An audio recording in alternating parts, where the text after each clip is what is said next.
Hello friends, I am Shalini Singh. Welcome to my channel Stree blog with Shivendra. तो हम लोग Hindi grammar पढ़ रहे हैं और हिंदी ग्रामर की सीरीज में आज हम लोग मुहावरे और लोकोक्तियाँ पढ़ेंगे। तो अगर अभी तक आपने हमारे चैनल को सब्सक्राइब ना किया हो तो जल्दी से जाकर चैनल को सब्सक्राइब कर दें एंड बेल आइकन को ज़रूर प्रेस कर दें ताकि मेरे अगले वीडियो का नोटिफिकेशन आप तक पहुंचता रहे। और एक बात, अगर आपको लॉ से संबंधित कोई भी क्लास ज्वाइन करनी है, किसी भी स्टेट का आपको एपीओ का क्लास ज्वाइन करना है या पीसीएसजे का क्लास ज्वाइन करना है, जेएलओ का ज्वाइन करना है, झारखंड, उत्तराखंड, राजस्थान, उत्तर प्रदेश, मध्य प्रदेश, किसी भी स्टेट का आपको लॉ से संबंधित कोई भी पेपर ज्वाइन करना है तो आप हमारे बताए गए नंबर पे व्हाट्सअप कर सकते हैं, कॉल कर सकते हैं, क्लास को ज्वाइन कर सकते हैं। तो चलिए शुरू करते हैं आज का टॉपिक। और आज का हमारा टॉपिक है मुहावरे व लोकोक्तियाँ। तो मुहावरे और लोकोक्तियाँ हम लोगों ने बहुत बार अपने यहाँ कहते सुना होगा। बड़े बुजुर्गों को कोई भी बात होती है तो कह रहे हैं, अपना उल्लू सीधा कर रहे हो, आपकी आँखों का तारा है क्या। तो वो सब हमको समझ में नहीं आता जब तक हम लोगों को अच्छे से समझाया ना जाए। तो आज हम उसी के बारे में थोड़ा सा पढ़ेंगे और समझेंगे डिटेल में कि मुहावरे और लोकोक्तियाँ होता क्या है और वाक्य प्रयोग उसका कैसे करते हैं। तो जैसे एग्ज़ाम में हमारे तो ऑब्जेक्टिव टाइप क्वेश्चन हिंदी से पूछे जाते हैं, लेकिन कभी कभी मेंस में भी हिंदी से अगर संबंधित प्रश्न बनते हैं मुहावरे व लोकोक्तियाँ से तो हमें उसको डिटेल में देना होता है, उसका अर्थ बताना होता है, उसको वाक्य में प्रयोग करना पड़ता है। तो आज हम सब देखेंगे। तो सबसे पहले हम देखते हैं कि मुहावरे की परिभाषा क्या है। ऐसा वाक्यांश, क्या वाक्यांश, जो अपने साधारण अर्थ को छोड़कर किसी विशिष्ट अर्थ को प्रकट करता है उसे मुहावरा कहते हैं। ठीक, वाक्य का अंश वाक्यांश मतलब मुहावरा क्या है, ऐसा वाक्यांश, एक वाक्य का अंश है जो अपने साधारण अर्थ को छोड़कर किसी विशिष्ट अर्थ को प्रकट करता है उसे हम क्या कहते हैं, मुहावरा कहते हैं। अब ये तो मुहावरे की डिफिनीशन हो गई। अब हम ये समझेंगे कि मुहावरे के एग्जाम्पल क्या हैं। तो जैसे आँखों का तारा होना। अब ये मत समझ लीजिए कि आँखों में तारा है या आँखों का तारा होना, मतलब कि उसको अदर संबंध मत दीजिए, उसके अर्थ को समझिए कि आँखों का तारा होना क्या है, तभी तो मुहावरा समझेंगे। अब कोई बोल दिया आँखों के तारा हो क्या, कोई मतलब नहीं, किसी को समझ में ही नहीं आया जब तक उसका अर्थ नहीं पता होगा। और ये मत समझिएगा कि आँखों का तारा कह दिए तो आँख में ही तारा है, इसको मुहावरा कहते हैं और इसका अर्थ होता है। और किसी भी मुहावरे का या लोकोक्ति का प्रयोग उन्हीं जगहों पे होना चाहिए जहाँ उसकी ज़रूरत हो। जैसे अगर मान लीजिए किसी का बहुत प्रिय पुत्र है तो लोग कहते हैं कि अरे ये इनकी आँखों के तारा हैं। ठीक, क्या कहते हैं कि ये इनकी आँख के तारा हैं। तो किसी भी शब्द का मुहावरा हो चाहे लोकोक्तियाँ हो, उनका प्रयोग वहीं करना चाहिए जहाँ ज़रूरी हो। ठीक, ये नहीं कि आप वैसे ही बड़बड़ाने लगे, आँखों का तारा है, अपना उल्लू सीधा कर रहे हैं, तो आप नहीं समझ पाएंगे। अगर वो घटना आपके सामने घटी और किसी ने मुहावरे को उस तरह से वहाँ प्रेजेंट कर दिया तो वो क्या हो गया, वही आपका मुहावरा हो गया। तो जैसे यहाँ पे दिया हुआ है आँखों का तारा होना। आँखों का तारा होने का अर्थ क्या है, बहुत प्रिय होना, मतलब कि जो आपको सबसे प्रिय हो। जैसे कहते हैं नहीं लोग, ये हमारे आँख का तारा है, ये पुत्र हमारा आँखों का तारा है, आपने कहते सुना होगा लोगों को। तो आँखों का तारा होना का अर्थ है बहुत प्रिय होना। ठीक, अब नेक्स्ट हमारा है जैसे एग्जाम्पल, अपना उल्लू सीधा करना। अपना उल्लू सीधा करना, ये नहीं आप समझ लें कि कोई उल्लू है उसको आप सीधा कर रहे हैं, ऐसा कुछ नहीं है। अपना उल्लू सीधा करने का अर्थ है अपना मतलब निकालना, मतलब अपना काम बनाना। ठीक, नेक्स्ट है हमारा आंखें खुलना। आंखें खुलना मतलब ये नहीं कि आँख खुल गई या बंद हो गई। आंखें खुलना का मतलब होता है वास्तविकता का पता चलना। मतलब अभी आपने अभी सुना होगा गांव में, शहर में, कहीं भी आप जहाँ रहते होंगे, लोगों को कहते हुए कि आज तो हमारी आंखें खुल गई ऐसी घटना देख के। मतलब कि आपको ये पता चल गया कि वास्तविकता है क्या, जो आपने देखा, समझा, जाना वो सच्चाई नहीं है। आपने कुछ ऐसा देख लिया जिस पे आपको विश्वास ही ना हो तो आप कहेंगे कि आंखें खुल गई आज मेरी, वास्तविकता का पता चलना। तो ये आपका मुहावरा हो गया। मुहावरे की डिफिनीशन आपको समझ में आई और मुहावरे का एग्जाम्पल आपने देखा। अब आगे चलते हैं, देखते हैं लोकोक्ति का अर्थ व परिभाषा। तो लोकोक्ति क्या होती है ये थोड़ा सा समझेंगे। लोकोक्ति शब्द दो शब्दों के मेल से बना है, लोक धन उक्ति। ठीक, लोक धन उक्ति, इनमें लोक का अर्थ है समाज अथवा संसार तथा उक्ति का अर्थ है कथन, अर्थात लोक में प्रचलित वह कथन जो व्यापक लोकानुभव पर आधारित हो उसे कहावत अथवा लोकोक्ति कहते हैं। क्या कहते हैं? कहावत व लोकोक्ति। अब इसका भी थोड़ा सा एग्जाम्पल देखेंगे कि कौन कौन से एग्जाम्पल दिए हैं। तो यहाँ पे एग्जाम्पल दिया हुआ है कि अधजल गगरी छलकत जाए। आपने गांव में सुना होगा, अधजल गगरी छलकत जाए, भरी गगरिया चुप्पी जाए, ऐसे लोग कहावत कहते हैं। तो अधजल गगरी छलकत जाए ये भी आपका लोकोक्ति है। कंगाली में आटा गीला, अब ये मत समझ लीजिए कि कंगाली थी तो आटा में ज़्यादा पानी पड़ गया, आटा गीला हो गया, इसका ये मतलब नहीं है। या अधजल गगरी छलकत जाए, ऐसा नहीं कि गगरी में बहुत पानी हो गया है छलक रहा है, ये सब इसका मतलब नहीं है। लोकोक्ति का एक अपना अर्थ होता है, उसका एक वाक्य में प्रयोग अलग जगह होता है और उसका प्रयोग उन्हीं जगहों पे किया जाता है जहाँ पर उसकी ज़रूरत हो। ऐसे कंगाली में आटा गीला होना, बहुत परेशानी थी उसमें और कोई काम गड़बड़ हो गया तो लोग उस समय कहते हैं एक तो कंगाली है उसी में और आटा गीला हो रहा है, तो ऐसे लोग बोलते हैं। तो ये आपका लोकोक्ति हो गया। अब थोड़ा सा हम वाक्य प्रयोग के माध्यम से समझेंगे। तो चलिए देखते हैं मुहावरे एवं उनके वाक्यों में प्रयोग। तो सबसे पहले हम मुहावरे का प्रयोग देखेंगे।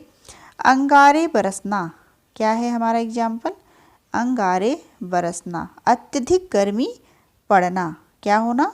अत्यधिक गर्मी पड़ना। जैसे लोग बोलते हैं आज तो बहुत अंगारे जैसे लग रहा बरस रहे हैं, तो वही मतलब हुआ कि अत्यधिक गर्मी पड़ना।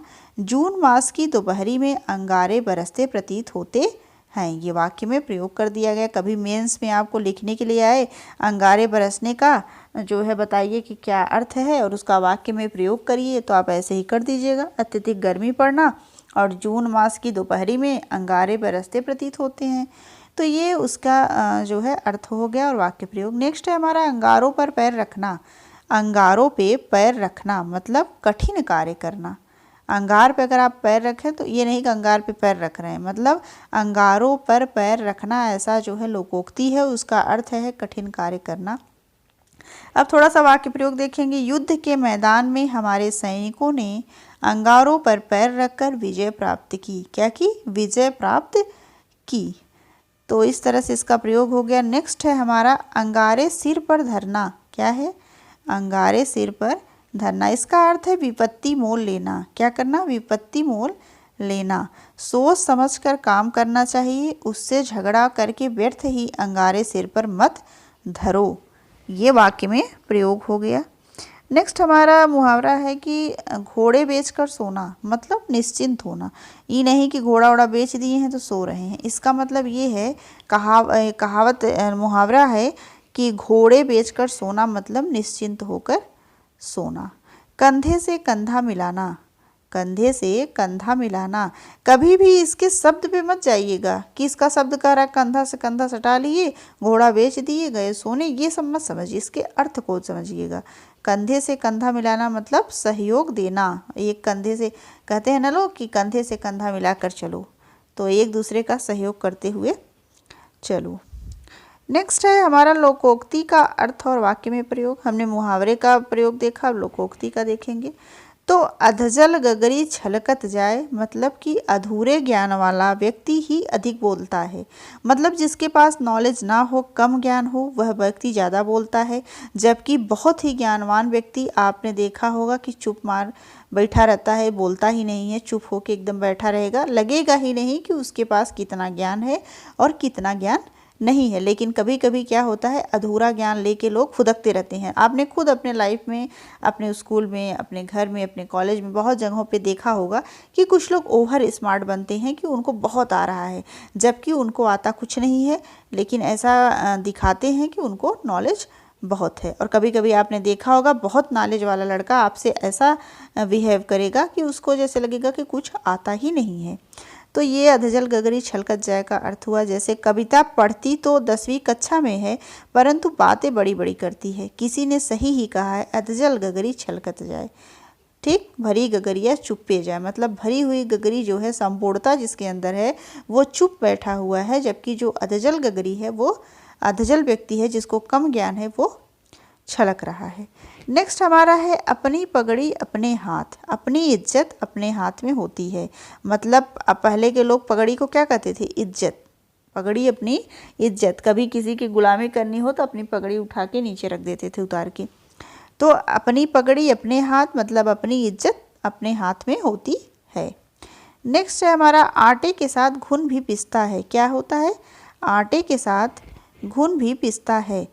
अपराधी के साथ निरपराधी भी दंड प्राप्त करता है।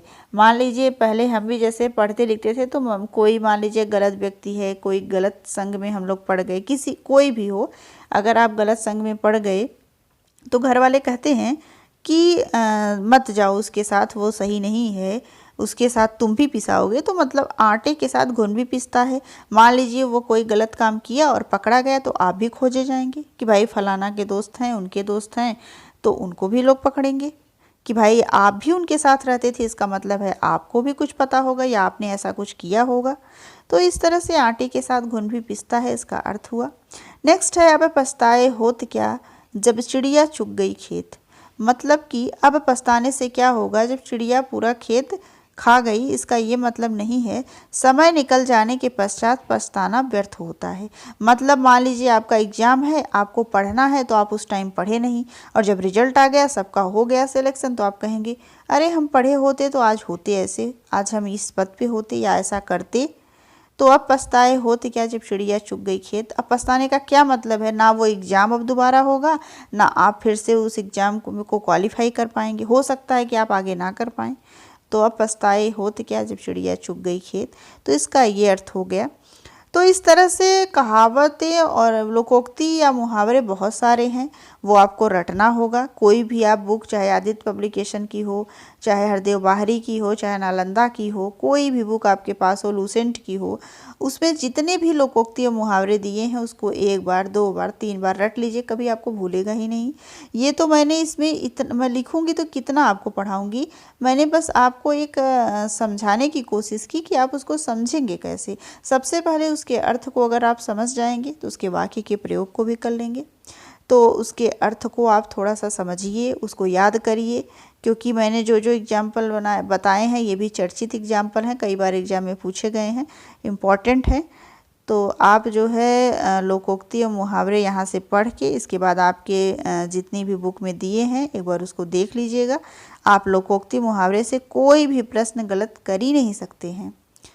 तो अगर आज की वीडियो आपको थोड़ी सी भी अच्छी लगी है तो वीडियो को लाइक कर दीजिएगा, चैनल को सब्सक्राइब कर दीजिएगा एंड शेयर भी करिए, क्योंकि ये बहुत ही काम की चीज़ है। अपने फ्रेंड सर्कल में, आपके जान पहचान में, आपके साथ पढ़ने वाले किसी को भी ज़रूरत हो हिंदी से संबंधित किसी टॉपिक की, तो आप हमारे प्लेलिस्ट में जाके वहाँ से शेयर कर सकते हैं। और लॉ से संबंधित अगर आपको कोई भी क्लास ज्वाइन करना है तो आप ज्वाइन कर सकते हैं हमारे चैनल पे, और हमारे थंबनेल पे जो नंबर दिया गया है वहाँ से आप व्हाट्सएप या कॉल करके जानकारी ले सकते हैं। और कॉन्स्टिट्यूशन की क्लास अगर आपको ज्वाइन करनी है तो हमारे चैनल पे इस समय कॉन्स्टिट्यूशन की क्लास चल रही है और उसको आप जाके वहाँ से ज्वाइन कर सकते हैं। Thank you.